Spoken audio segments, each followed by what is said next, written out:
السلام عليكم ورحمة الله تعالى وبركاته. إن الحمد لله نحمده ونستعينه ونستغفره ونؤمن به ونتوكل عليه ونعوذ بالله من شرور أنفسنا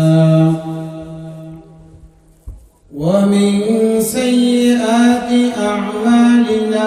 من يهده الله فهو المهتد ومن يضلله فلن تجد له وليا مرشدا. أما بعد فأعوذ بالله من الشيطان الرجيم. بسم الله الرحمن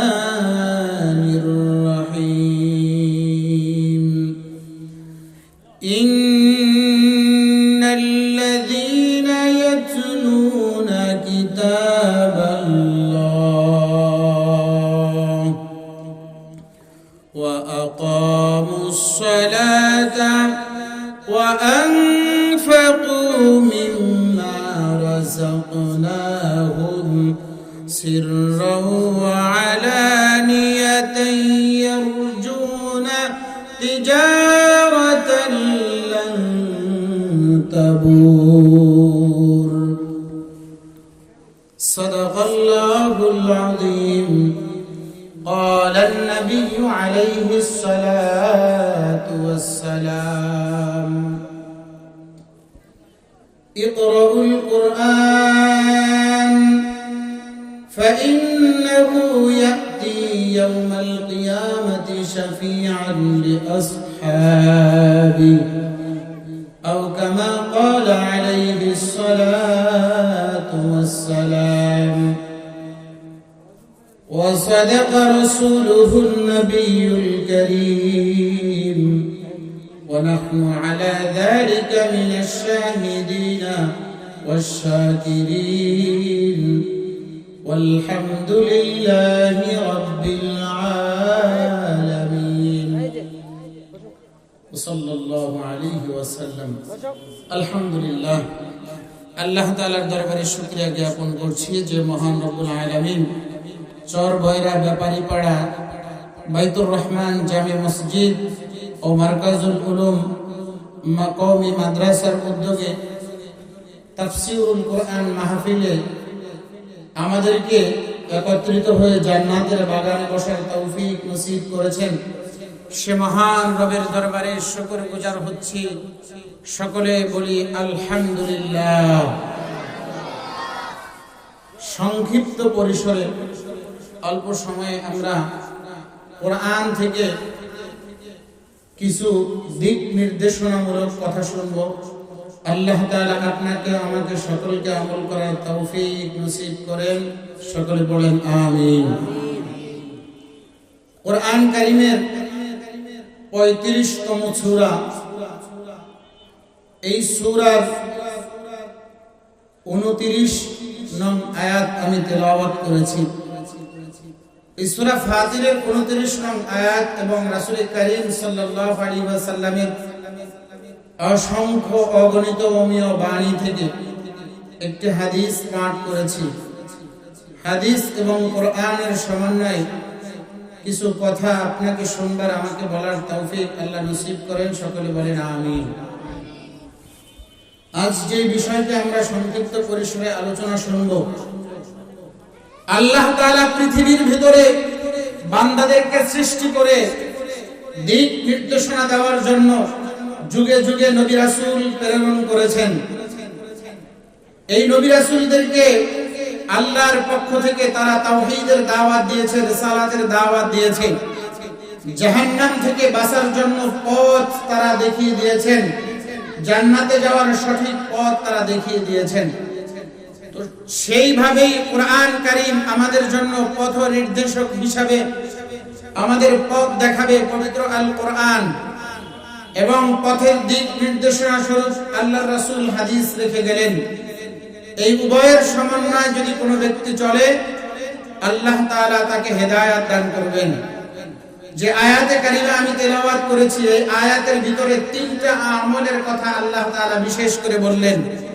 এই তিনটা আমল যদি আমাদের জীবনের ভিতরে আমরা করতে পারি, আল্লাহ তাআলা আমাদেরকে তিনটা পুরস্কার দান করবেন। তাহলে আমল কয়টা? একটু কথা বলতে হবে। আমল কয়টা? তিনটা। আর এই তিনটা আমলের প্রতিদানও আল্লাহ কিয়ামতের দিন তিনটা দান করবেন। তো পবিত্র কোরআন থেকে আমরা আলোচনা শুনছি। আল্লাহ পাক বলছেন, ইন্নাল্লাযীনা ইয়াতলুনা কিতাবাল্লাহি ওয়া আকামুস সালাত। আল্লাহ পাক রব্বুল আলামিন পবিত্র কোরআন কারীমের ভিতরে বলেন, ইন্নাল্লাযীনা ইয়াতলুনা কিতাবাল্লাহ। এক নাম্বার বান্দার কাজ হলো যে মানুষগুলি কোরআন কারীমের তেলাওয়াত করবে, ওয়া আকামুস সালাত, এবং নামাজ কায়েম করবে, ওয়া আনফাকু মিম্মা রাযাকনাহুম, আর তাদেরকে যে রিজিক আল্লাহ তাআলা দিয়েছেন এই রিজিক থেকে বান্দা খরচ করবে। সিররাও ওয়া আলানিয়াতান ইয়ারজুনা তিজারাতান লান তাবুর। আল্লাহ পাক রব্বুল আলামিন বলেন, বান্দা দান করবে, দানের পদ্ধতি হচ্ছে দুইটা, সিররান ওয়া আলানিয়াতান, প্রকাশ্যে উচ্চ এবং প্রকাশ্যে গোপনে এবং প্রকাশ্যে বান্দা দান করবে, আমল করবে তিনটা। এই তিনটা পুঁজি দিয়া আল্লাহর সাথে বান্দা এমন একটা ব্যবসা করতে চায় যে ব্যবসার ভিতরে কোনো লস হওয়ার সম্ভাবনা নাই। দুনিয়ার ভিতরে যত ব্যবসা আছে, এই ব্যবসার ভিতরে লস লাভ হওয়ার সম্ভাবনা আছে। আল্লাহ পাক রব্বুল আলামিন বলেন, বান্দারা তিনটা পুঁজি যদি আমার সাথে তোমরা খাটাইতে পারো, এই তিনটা পুঁজি আমার সাথে যদি তোমরা ব্যবহার করতে পারো, এমন একটা ব্যবসা আল্লাহ বান্দাকে শিখিয়ে দিলেন, লান তাবুর। এই ব্যবসার ভিতরে কোনো লস নাই। দুনিয়ার ব্যবসার ভিতরে লাভ হওয়ারও সম্ভাবনা আছে, লস হওয়ারও সম্ভাবনা আছে, কিন্তু আল্লাহ তাআলা এমন একটা ব্যবসা বান্দাকে শিখিয়ে দিলেন যেই ব্যবসার ভিতরে কোনো লস নাই। পুঁজি লাগবে তিনটা। কথা বলেন কয়টা? তিনটা পুঁজি লাগবে, পদ্ধতি লাগবে দুইটা। আল্লাহ তাআলা কোরআন কারীমের মধ্যে বলেন, ওয়ালাউ আন্না আহলাল কুরা আমানু ওয়াত্তাকাউ লাফাতাহনা আলাইহিম বারাকাতিন মিনাস সামাই ওয়াল আরদ।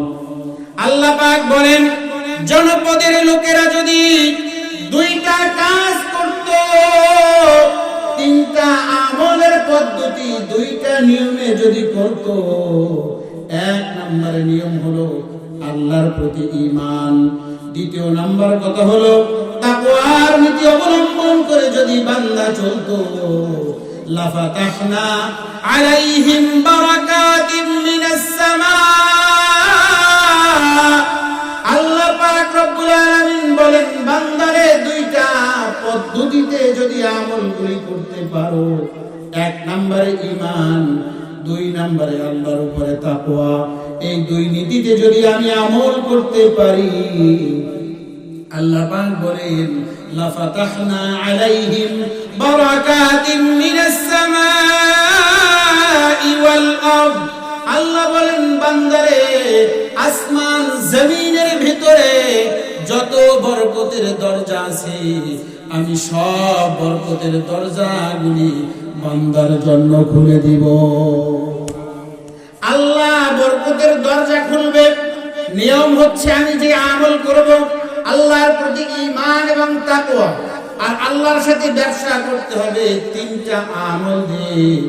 এক নম্বরে কোরআন কারীমের তেলাওয়াত। এক নম্বরে কিসের তেলাওয়াত বলেন? কোরআন কারীমের তেলাওয়াত। তাফসীরে ইবনে কাসিরের মধ্যে লিখেছেন কোরআন কারীমের তেলাওয়াতের অর্থ হচ্ছে অর্থ বুঝে তেলাওয়াত করা, তারতিলের সাথে বিশুদ্ধভাবে তেলাওয়াত করা। আর তৃতীয় নাম্বার অর্থ হলো ওই যতটুকু তেলাওয়াত করেছে, যতটুকু বুঝেছে ওই অনুযায়ী নিজের জিন্দেগিতে আমল করা। তাহলে কোরআন কারীমের তেলাওয়াতের অর্থ পাইলাম তিনটা। এক নম্বরে বিশুদ্ধ তেলাওয়াত। বলেন বিশুদ্ধ তেলাওয়াত কোথায় শেখানো হয়? বাচ্চাদেরকে মাদ্রাসার ভিতরে ছোট ছোট বাচ্চাদেরকে কোরআন কারীমের বিশুদ্ধ তেলাওয়াত শেখানো হয়। দুই নাম্বার অর্থ হলো এটার অর্থ বুঝে তেলাওয়াত করা। তাহলে কোরআন কারীমের অনুবাদ বুঝার জন্য আলেম হওয়া লাগবে। আলেম কোথায় বানায় কথা বলতে হবে। আলেম কোথায় বানায়? তাহলে কোরআন কারীমের তিনটা অর্থ তেলাওয়াতের। এক নম্বরে পাইলাম বিশুদ্ধ তেলাওয়াত, দুই নম্বরে পাইলাম অর্থ বুঝে তেলাওয়াত, তিন নম্বরে আল্লাহ তাআলার বান্দা তাফসীর ইবনে কাসিরের মধ্যে লিখেন তিন নাম্বার অর্থ হলো এই কোরআন কারীম যতটুকু বুঝেছি ওই পরিমাণ আমলে পরিণত করা। আমি সূরা ফাতিহা জানি, সূরা ফাতিহায় যতটুকু আছে ততটুকুই আমি আমলে পরিণত করলাম। আমি 5টা সূরা জানি, এই 5টা সূরার অর্থ বুঝে আমল করলাম। এই 5টার অর্থ বুঝলাম, আমল করলাম, বিশুদ্ধ তেলাওয়াতের চেষ্টা করলাম। তাহলে কোরআন কারীমের বিশুদ্ধ তেলাওয়াত যদি করতে পারো, আল্লাহর রাসূল বলেন ক্বালান নবিয়্যু আলাইহিস সালাতু ওয়াস সালাম ইকরাউল কুরআন। আল্লাহ পাকের রাসূল বলেন হে আমার উম্মতেরা তোমরা কোরআন তেলাওয়াত করো। তাহলে কোরআন তেলাওয়াতের অর্থ কিন্তু তিনটা। এক নম্বরে বিশুদ্ধ তেলাওয়াত, বুঝে তেলাওয়াত করা, যতটুকু তেলাওয়াত করব ততটুকু আমল করার নিয়ত করা। এই তিন পদ্ধতিতে বান্দা যদি কোরআন কারীমের তেলাওয়াত করতে পারে, আল্লাহর রাসূল বলেন ফাইন্নাহু ইয়াতি ইয়াউমাল কিয়ামাতি শাফিআন লিআসহাবি। কিয়ামতের ময়দানে বান্দা যখন বিপদের ভিতরে পড়ে যাবে, বান্দার চারপাশে কেউ নাই, তার সুপারিশ করার মতো কেউ নাই, বাবা তার থেকে ভেঙে চলে এসে। কারণ কি, যদি একটা নেকি চেয়ে বসে দেওয়ার কোনো পদ্ধতি নাই, তখন কিন্তু মহাব্বত ভালোবাসা দেখানোর কোনো সিস্টেম নাই। ইয়াউমা ইয়াফিরুল মারউ মিন আখি ওয়া উম্মিহি ওয়া আবিহি ওয়া সাহিবাতিহি ওয়া বানি। আল্লাহ তাআলা কোরআন কারীমে বলেন কিয়ামতের ময়দানটা কেমন অবস্থা হবে। কোরআন কারীমের ফজিলতের ব্যাপারে একটু ভালো করে বোঝেন। বান্দা যখন কোরআন তেলাওয়াত করে কিয়ামতের ময়দানে উপস্থিত হবে, এই বান্দার ব্যাপারে বলতেছে তোমার আশেপাশে কেউ নাই, সুপারিশ করার মতো কেউ নাই। এই অবস্থার ভিতরে কোরআন কারীম বান্দার সামনে এসে দাঁড়ায়া যাবে। আল কোরআন, অন্য হাদিসের মধ্যে এসেছে আল কোরআন শাফিউন মুশাফফাউন লিআসহাবি। কিয়ামতের ময়দানে বান্দাকে যে কোরআন কারীম সুপারিশ করবে, কোরআন কারীম সুপারিশের ব্যাপারে দুইটা কথা বর্ণিত হয়েছে। এক নম্বরে শাফিআন, দুই নম্বরে মুশাফফাআন। শাফিআন অর্থ সুপারিশকারী, মুশাফফাআন অর্থ সুপারিশ কবুল করা হবে, গ্রহণ করা হবে। কোরআন কারীম যেই বান্দার জন্য কিয়ামতের ময়দানে সুপারিশ করবে, ওই বান্দা সুপারিশ করতে দেরি হবে, বান্দাকে জান্নাতে ঢুকাইতে দেরি হবে না। এখন বলেন কোরআন কারীমের তেলাওয়াত প্রয়োজন কিনা? সন্তানকে কোরআন কারীম শিখাবেননি? কেন শিখাবেন না? কিয়ামতের ময়দানে বান্দাকে যখন কোরআন কারীমের হাফেজের বাবা, কোরআন এই আজকে 3টা ছেলে কোরআন কারীমের হিফজ শেষ করেছে, পাগড়ি দিবে। আমরা তো কাপড়ের পাগড়ি বাচ্চার মাথায় পরায়া দেই। কিয়ামতের ময়দানে তাজুল ওয়াকার, এখানে 100-200-500 মানুষের সামনে পাগড়ি পরায়া দেওয়া হয়। কিয়ামতের ময়দানে অবস্থাটা কেমন হবে? একটু চিন্তা করেন, অবস্থা কেমন হবে? হাফেজে কোরআনের অবস্থা কেমন হবে? তার বাবার অবস্থা, তার অভিভাবকের অবস্থা কেমন হবে? কোরআন কারীমের বিশুদ্ধ তেলাওয়াত সন্তানকে শিখাও। কিয়ামতের ময়দানে সব মানুষ দাঁড়ায় আছে, হযরত আদম আলাইহিস সালাম থেকে নিয়ে কিয়ামতের আগ মুহূর্ত পর্যন্ত এক জায়গায় সব মানুষ দাঁড়ানো। তখন কিছু ব্যক্তিকে বলা হবে, ইকরা ওয়ারতাকি কামা কুনতা তুরাত্তিবু ফিদ দুনিয়া। হাফেজে কোরআনকে, আলেমকে দাঁড় করা দিবেন, বলবেন তুমি পড়ো ওয়ারতাকি, আর এক একটা আয়াত পড়ো, এক একটা তলা বিশিষ্ট বিল্ডিং এর উপরে উঠতে থাকো। এমন ভাবে উঠতে থাকবে, উঠতে থাকবে। ফা ইন্না মানজিলাহা ইনদা আখিরি আয়াতিন তাকরাউহা, আয়াত শেষ 6236 তলা একটা বিল্ডিং কোরআনের হাফেজ পাবে। আর কোরআনের হাফেজের বাবাকে সম্মানের স্বর্ণ খচিত এমব্রয়ডারি করা একটা পোশাক পরা দেওয়া হবে। অবস্থাটা কেমন হবে? কিয়ামতের ময়দানে কোটি কোটি কোটি কোটি মানুষ, ওই অমুক এলাকার আব্দুর রহমান দাঁড়াও, সন্তানকে কোরআনের হাফেজ বানিয়েছো, দুনিয়ার জাগতিক জ্ঞান শিখাও নাই, কোরআনের জ্ঞান তাকে শিখিয়েছো, বিশুদ্ধ তেলাওয়াত শিখিয়েছো, আমল করতে হবে সেটাও শিখিয়েছো।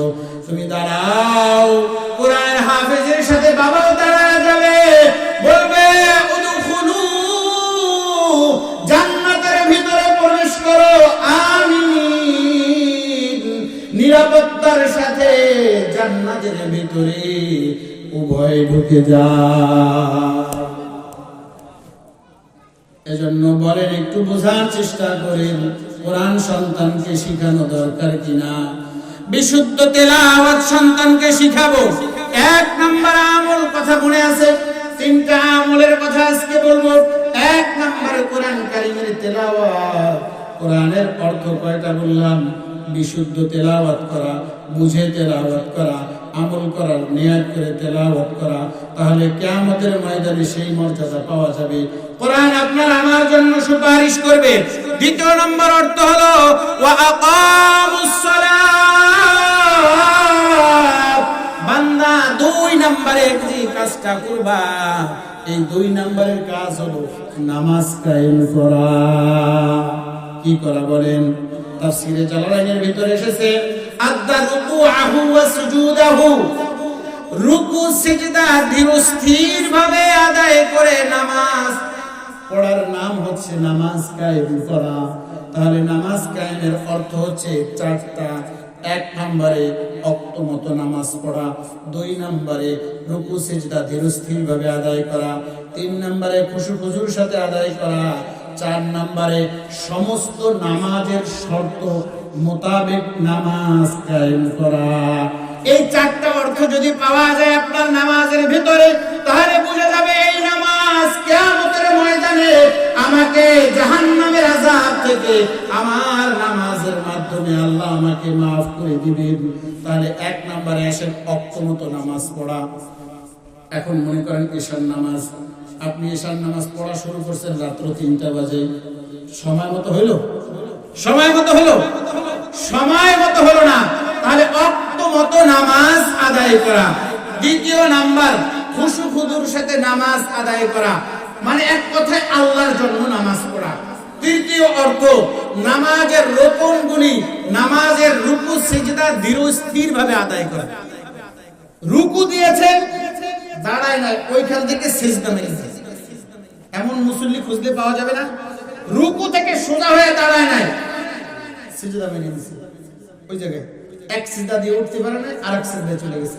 এমন দ্রুততার সাথে নামাজ আমরা যদি আদায় করি, নামাজ কায়েম করা হবে, তাহলে হবে নামাজ পড়া, কায়েম করা আর হবে না। আপনি হাজিরা খাতায় শুধু স্বাক্ষর দিয়ে আসলেন, মসজিদে হাজির হয়েছেন।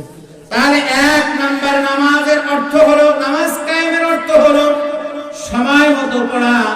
দ্বিতীয় নাম্বার অর্থ হলো খুশু খুদুর সাথে আল্লাহর জন্য আদায় করা।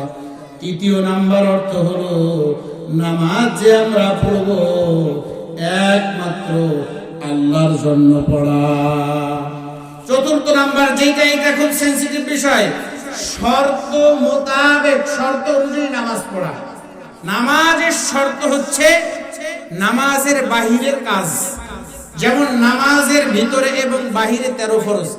ছোট ছোট বাচ্চারা পড়তে পারে, ওরা জানে। আমরা মুরব্বী যারা আছেন, আপনারা না পারলেও বাচ্চারা বলতে পারবে নামাজের ভিতরে এবং বাহিরে 13 ফরজ, নামাজের বাহিরে 7 ফরজ। এই 7 ফরজের ভিতরে সব থেকে গুরুত্বপূর্ণ একটা হচ্ছে শরীর পাক, কাপড় পাক, নামাজের জায়গা পাক। শরীর যে পবিত্র হবে, নাজাসাত থেকে, নাপাকি থেকে পবিত্র হওয়া। কাপড়টা নাপাকি থেকে পবিত্র হলে হবে না, কাপড়টা হারাম টাকা থেকেও পবিত্র হতে হবে। কথা বলেন, কি থেকে? হারাম টাকা থেকে। আমার বিশাল জুব্বা গায়ে দিলাম, সুদের টাকা দিয়ে পাঞ্জাবি ক্রয় করা। ঈদের দিন সামনের কাতারে একেবারে সুতির কাপড়ের জামা পরে মার দিয়া গোল হয়ে যায়, সামনের কাতারে দাঁড়ায় গেছে ইমামের পেছনে, কিন্তু ব্যবসা করে, সুদের ব্যবসা করে, ডাক্তারি কষাই করে খাচ্ছে, ইঞ্জিনিয়ারিং ভুলভাল তথ্য দিয়ে টাকা পয়সা নিয়ে খাইতেছে, ডাক্তারি করে উল্টাপাল্টা ভাবে টাকা ইনকাম করতেছে, সুদ ঘুষ জুয়ার টাকা। এই টাকা থেকে ক্রয় করা পোশাক পরে নামাজ পড়লে নামাজ পড়া হবে ঠিক, নামাজ আর কায়েম হবে না। তাহলে শরীরকে নাপাকি থেকে পবিত্র করার সাথে সাথে কাপড়টাকে হারাম উপার্জন থেকে পবিত্র বানানো চেষ্টা করবো তো ইনশাআল্লাহ। তাহলে কাপড়টা যদি আমার পবিত্র হয়, শরীর পবিত্র হয়, যেখানে সিজদা দিচ্ছেন ওইখানে পবিত্র হয়, আশা করা যায় নামাজ আল্লাহর দরবারে কবুল হবে।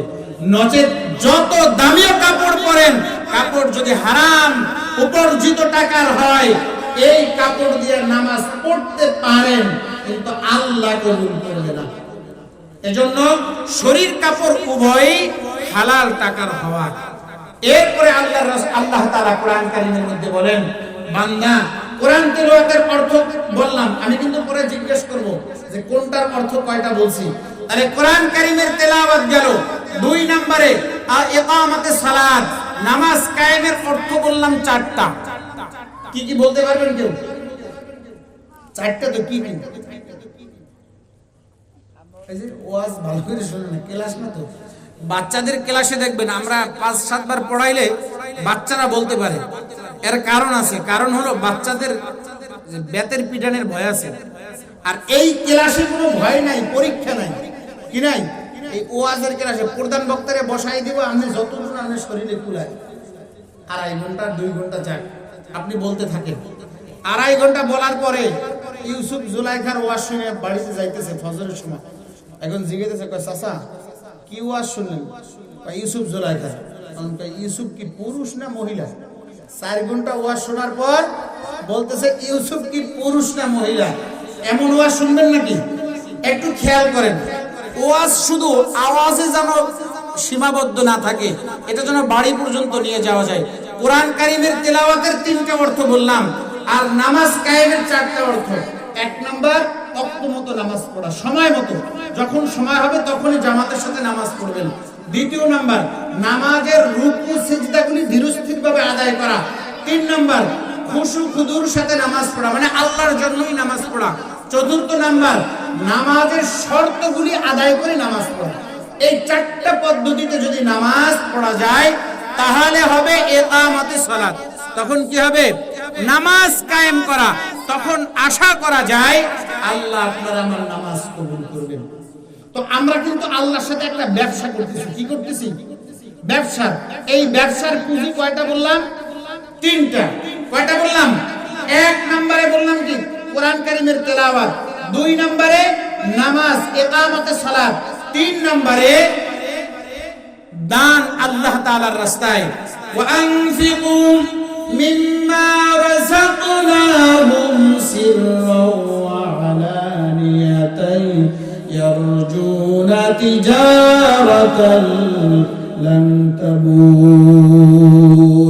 এদিকে খেয়াল করেন, এদিকে জিবরাইল আসছে নাকি? এদিকে ওহী নিয়ে সবাই ওদিক তাকাতেছে, এদিকে খেয়াল করেন। তো আল্লাহ তাআলা তিন নম্বরে বললেন, বান্দা যদি জান্নাতে যেতে চাও, তিন নম্বর তোমার আমল হলো ওয়া আনফিকু মিম্মা রাযাকনাহুম। তোমাদেরকে যেই সম্পদ, যেই অর্থ, যেই টাকা পয়সা, ধন দৌলত আল্লাহ দিয়েছে, এইগুলিকে আল্লাহ যেইভাবে চায় ওইভাবে ব্যবহার করা। কিভাবে ব্যবহার করা?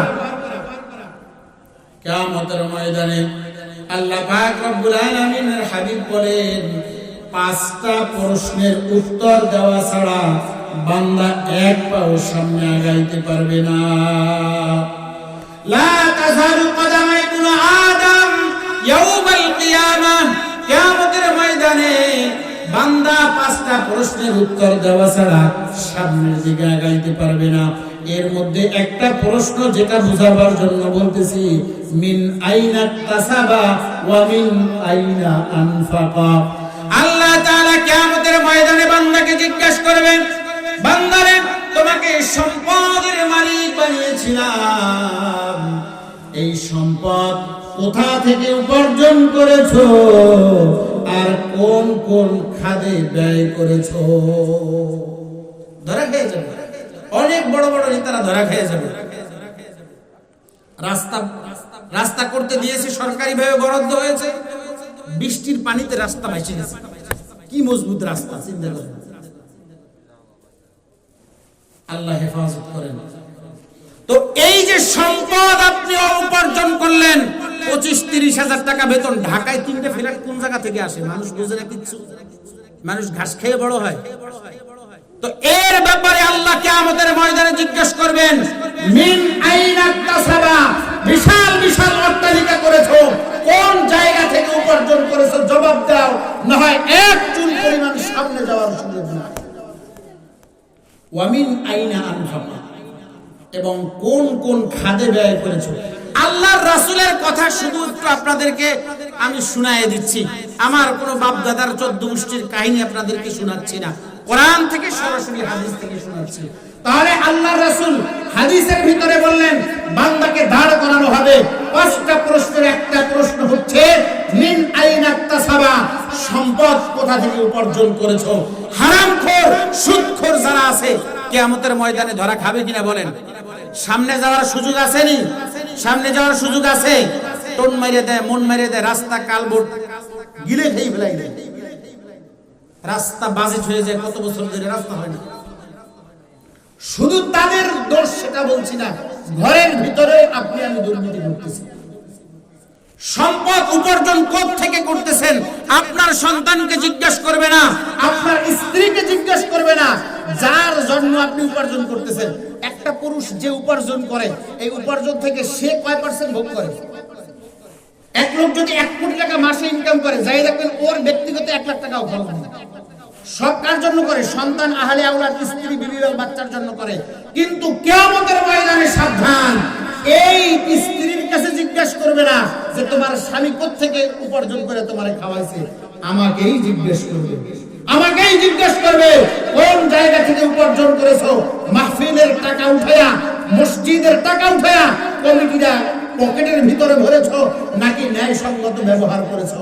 মাদ্রাসার মুহতামিম টাকা উপার্জন করা, কালেকশন করা এই টাকাগুলা কি নিজের পকেটে ভরেছো, নাকি মাদ্রাসার জন্য ব্যয় করেছো? প্রত্যেকটা ব্যক্তিকে, আমি বক্তাকেও জিজ্ঞেস করবে, আপনি শ্রোতাকেও জিজ্ঞেস করবে, ইমামকেও জিজ্ঞেস করবে, মুক্তাদিকেও জিজ্ঞেস করবে, প্রেসিডেন্টকে জিজ্ঞেস করবে, একজন রাখালকেও জিজ্ঞেস করবে। মিন আইনা তাসাবা, জবাব দাও কোন জায়গা থেকে সম্পদ উপার্জন করেছো। এবার আপনি চিন্তা করেন, এবার একটু ব্রেন খাটান। আল্লাহর রাসূল বলেন, আল কাইয়িসু মান দানা নাফসাহু ওয়া আমিলা লিমা বাদাল মাউত ওয়াল আজিজু মান আতবা'a নাফসাহু হাওয়াহা ওয়া তামান্না আলা আল্লাহ। আল্লাহর রাসূল বলেন, জ্ঞানীকে জানো। দুনিয়ার ভিতরে জ্ঞানী কে? এই দিক খেয়াল করেন, দুনিয়ার ভিতরে জ্ঞানী কাকে মনে করেন? সে অনেক বুদ্ধিমান, ভাই বোনের জায়গা একেবারে ঠকায় সব খেয়ে দিছে, মারাত্মক মাথায় বুদ্ধি। এরে কি কয়? বুদ্ধিমান কয় না? কি যে মাথায় বুদ্ধি, ওর জায়গাটা ফাঁক ফোকর দিয়ে লিখে নিছে এক বিঘা একসাথে। আল্লাহ রাসূল বলেন না, আল কাইয়িসু মান দানা নাফসাহু ওয়া আমিলা লিমা বাদাল মাউত। আল্লাহ রাসূল সাক্ষী দেয়, জানুনি জ্ঞানী কোন ব্যক্তি? আল কাইয়িসু মান দানা নাফসাহু, যে নিজের নফসের হিসাব নেয়, ওয়া আমিলা লিমা বাদাল মাউত, আর কিয়ামত পরের দিবসের জন্য কাজ করে। আমার কবরের ভিতরে কেমন অবস্থা হবে, আমার হাসরের ময়দানে কেমন অবস্থা হবে, এই টেনশন করে, এই চিন্তা করে করে দুনিয়ায় আমল করে। এই বান্দা হলো দুনিয়ার ভিতরে সবচাইতে বুদ্ধিমান। তাহলে বুদ্ধিমান যদি রাসূলের কাছে হতে হয়, আল্লাহর কাছে হতে হয়, তাহলে এক নম্বরে লাগবে নিজেকে নিয়ে ব্যস্ত থাকবো। আজ তো সমাজের ভিতরে গীবতের সয়লাব, এই বিষয়ে আলোচনা করলে আরো দীর্ঘ সময়ের প্রয়োজন, আমি সেদিকে যাচ্ছি না। এখন আমরা নিজেকে নিয়ে ব্যস্ত থাকবো, আমি কি আমল করতেছি। বালিশের সাথে ঘুমানোর আগে একটু মাথা লাগায়া দেখবো সারা দিনের ভিতরে কতগুলি আমল করলাম, কতগুলি আমল করলাম, কতগুলি গুনাহ করলাম। এই ব্যাপারে সব সময় নিজেকে প্রশ্ন করবেন। ওয়া আমিলা লিমা বাদাল মাউত, এবং মৃত্যুর পরে যে জগৎটা আছে আলামে বারজাখ, কবর জগতের ভিতরে বছরকে বছর সেখানে উপস্থিত, সেখানে থাকতে হবে। ওই জায়গার জন্য কি জোগাড় করেছি। এজন্য যে কথা বলতেছিলাম, ওয়া আনফিকু মিম্মা রাযাকনাহুম সিররান ওয়া আলানিয়াতান, তোমরা আল্লাহর রাস্তায় খরচ করবা। সম্পদ তোমাকে আল্লাহ দিয়েছেন, এই সম্পদ তুমি ব্যয় করবা আল্লাহ যেইভাবে চেয়েছেন। আল্লাহ যেভাবে চেয়েছেন, কিভাবে? পরিবারের জন্য খরচ করেন, কোনো সমস্যা নেই। অনেক কৃপণ এমন আছে, ভালো কোনো খাবার পরিবারের জন্য কিনে নেয়, অথচ আল্লাহ রাসূল বলেন, আনফিকু আলা আয়ালিকুম।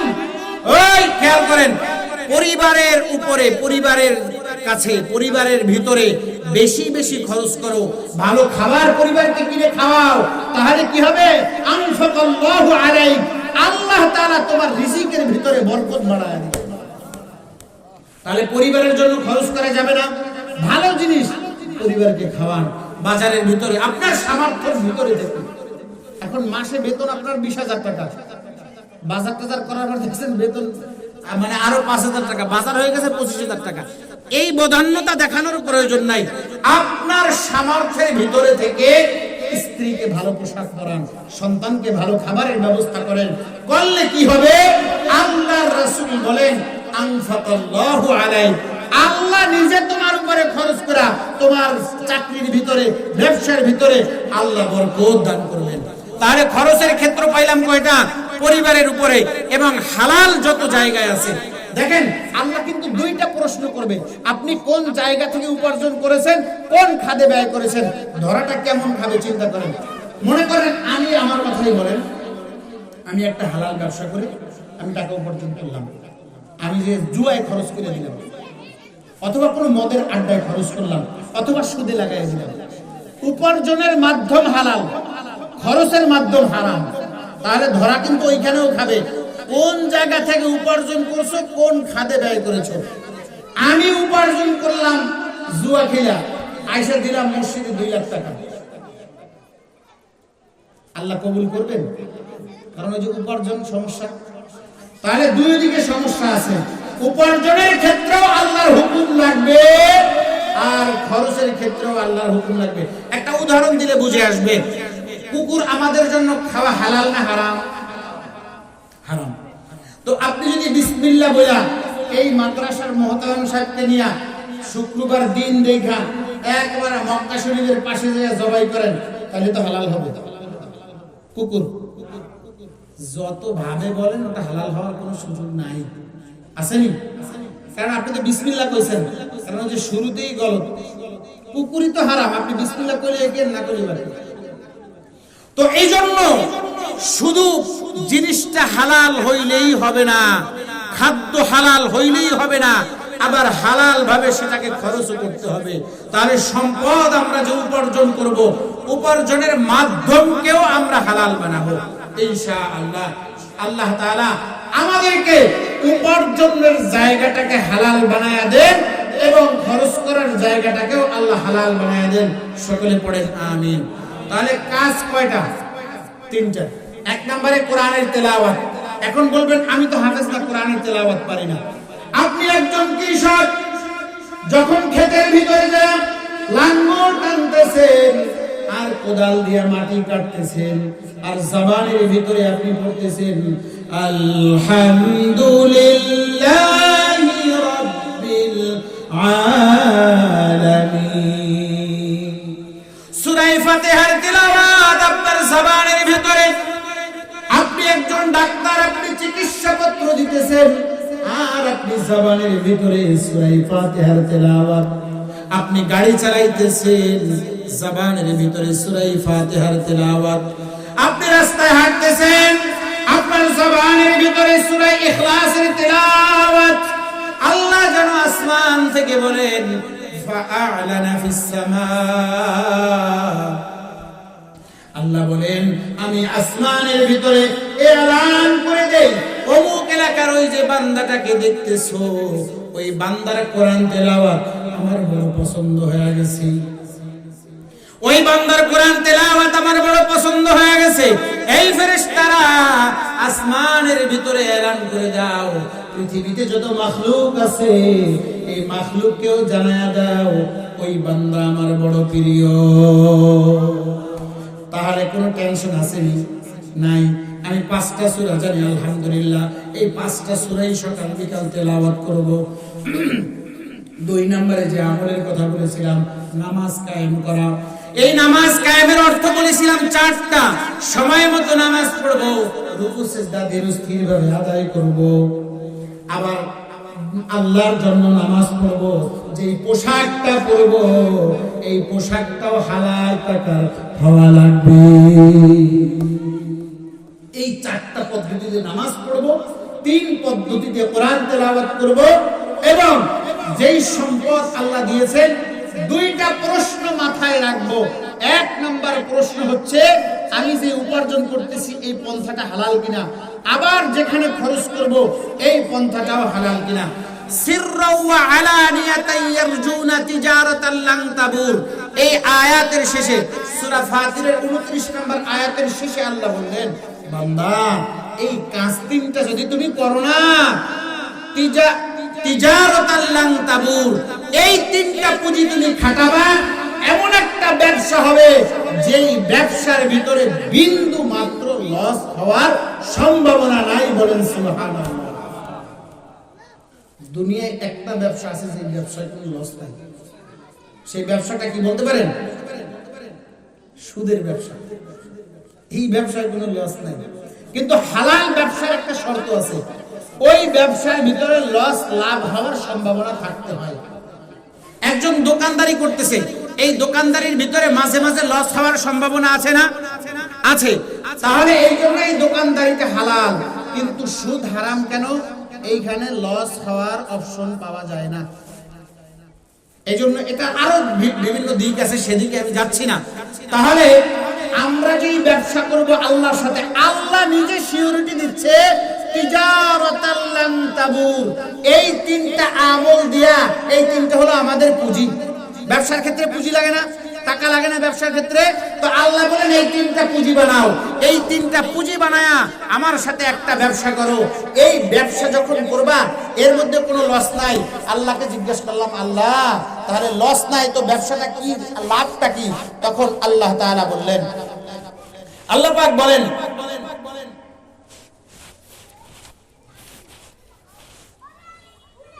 তিজারাতান লান তাবুর।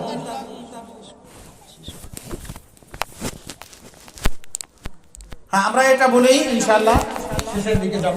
তো আল্লাহ তাআলা বললেন ব্যবসা যে করবা এই ব্যবসার আবার লাভ হবে তিনটা। লিওয়াফিয়াহুম উজুরাহুম, এক নম্বরে যেটা দিবে আল্লাহ তাআলা, আমার যেই তিনটা পুঁজি খাটাইলাম এই তিনটা পুঁজির ক্ষেত্রে আল্লাহ তাআলা লা ইয়ানকুসুহু মিনহু শাইআন। আল্লাহ তাআলা তাফসীরের মধ্যে আল্লাহ তাআলার এই আয়াতের তাফসীর ইবনে কাসিরের মধ্যে ইবনে কাসির লিখেছেন তার পূর্ণ প্রতিদান দেওয়া হবে। দুই নম্বরে ওয়া ইয়াজিদাহুম মিন ফাদলিহি, এই যে খেয়াল করেন একেবারে শেষের দিকে চলে আসছি। তো আল্লাহ তাআলা বলেন বান্দা তোমাকে তো পূর্ণ প্রতিদান দিব, তবে যদি কখনো তোমার পূর্ণ প্রতিদান পাওয়ার পরেও জান্নাতে যাইতে সামান্য নেকের প্রয়োজন, তখন আল্লাহ বলেন ওয়া ইয়াজিদাহুম মিন ফাদলিহি, বান্দা তোমাকে আমি আমার দয়ায় আরো বাড়ায় দিব। কত বাড়াবো? বলেন জান্নাতে একটা বান্দার যাইতে যতটুকু নেকির প্রয়োজন ততটুকু নেকি দিয়ে আল্লাহ জান্নাতে ঢুকায় দিবেন। এরপরে আল্লাহ তাআলা শেষে বললেন আল্লাহ তাআলা বান্দার যাবতীয় গুনাহকে maaf করে দিবেন। তাহলে তিনটা আমলের তিনটা প্রতিদান, পূর্ণ প্রতিদান দিবেন যদি নেকে টান করে যে আল্লাহ নেকি দিয়ে জান্নাতে ঢুকায় দিবেন, এবং আমাদের এই আমল করার ভিতরে চলাফেরার মধ্যে গুনাহ হয়ে গেলে আল্লাহ এই গুনাহকে maaf করে দিবেন। আল্লাহ তাআলা আপনাকে আমাকে আমল করার তৌফিক নসিব করেন। ওয়া আলাইনা ইল্লাল বালাগ। আসসালামু আলাইকুম ওয়া রাহমাতুল্লাহি তাআলা ওয়া বারাকাতুহু।